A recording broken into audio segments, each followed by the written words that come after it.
O capítulo 2 do livro Mães Intercessoras, de Hernandes Dias Lopes, vai falar que Deus está procurando mães que não desistam de orar pelos seus filhos.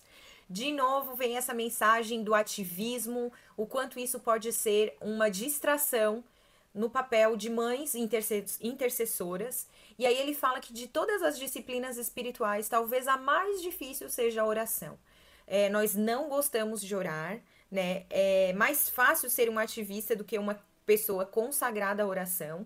Requer dedicação, disciplina, né? Essa questão de não desistir, de mesmo sem vontade, né? No começo talvez exista um fervor, uma disposição, e aos poucos isso vai acabando, mas ainda assim a gente deve permanecer no papel de oração. E ele lembrou da Mônica, mesmo nome que eu, a mãe do Agostinho, que ela orou por 40 anos pela conversão do seu filho. E olha, não tinha como Deus não atender tantos anos e tantas lágrimas, tantas súplicas, ao ponto dele ser o maior expoente da igreja entre o período dos apóstolos e os reformadores. Ele foi o maior teólogo que a igreja já produziu depois do apóstolo Paulo, fonte de inspiração para os grandes da teologia reformada como Lutero e Calvino. E depois ele cita aquela passagem bíblica de uma mãe gentia que tinha a filha endemoniada, ela precisava de libertação, ela estava desesperada e ela procurou Jesus. E olha só como essa mãe foi determinada a receber a cura, independente das adversidades, porque aqui a gente vai falar sobre permanecer em oração e as adversidades vão vir. Então, por isso, essa mãe é um exemplo pra gente, né? Em primeiro lugar, ela enfrentou a rejeição dos discípulos, porque eles não queriam que ela se aproximasse de Jesus. Em segundo lugar, ela enfrentou o silêncio de Jesus, porque o Senhor não falou com ela diretamente no exato momento que ela buscou.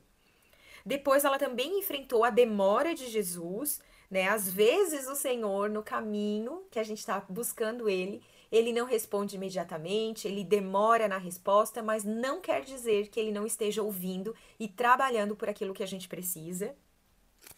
Ela também revelou profunda humildade no seu coração, porque quando o Senhor falou para ela procurar, quando o Senhor falou para ela que o alimento não era para os cachorros e sim para quem estava sentado à mesa, né, dizendo que o Senhor estava ali aos judeus e não aos gentios como ela respondeu que até os cachorrinhos comem das migalhas que caem da mesa. Então se colocou numa posição de humildade, né? Ela tinha uma causa a defender e ela não desistiu mesmo sendo humilhada. Então, ela perseverou. Né? Depois, em quinto lugar, ela demonstrou profunda empatia em seu clamor.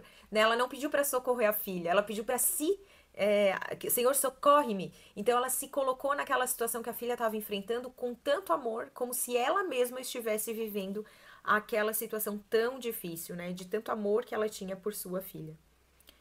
E Jesus, então, né, com muita disposição, ele curou essa menina. Então, é com intensidade de alma que devemos orar pelos nossos filhos. Jesus não apenas enalteceu a sua fé, mas também atendeu-lhe o pedido e sua filha ficou liberta e curada. Graças a Deus, né? Ele é o Deus que ouve a oração, apesar de todos esses pontos aqui que a gente trouxe e muitos outros que a gente vive no dia a dia. Por último, aqui, ele conta a experiência de Jim Cymbala.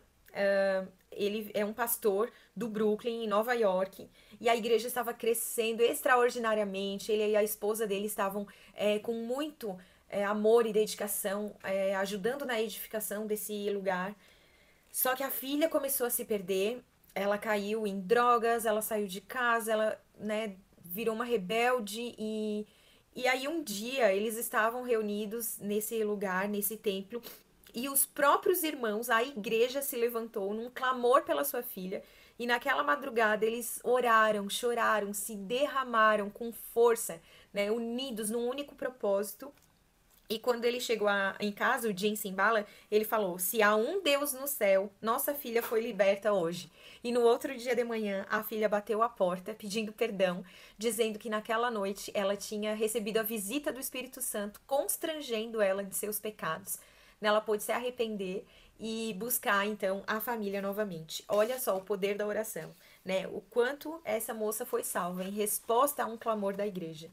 E assim, pode acontecer com a gente, né? Ele encoraja, não desista de orar pelos seus filhos. Seus filhos são heranças de Deus, eles são filhos da promessa. Lute por eles, chore por eles, ore por eles, jejue por eles, até vê-los como coroas de glória nas mãos do Senhor. Amém.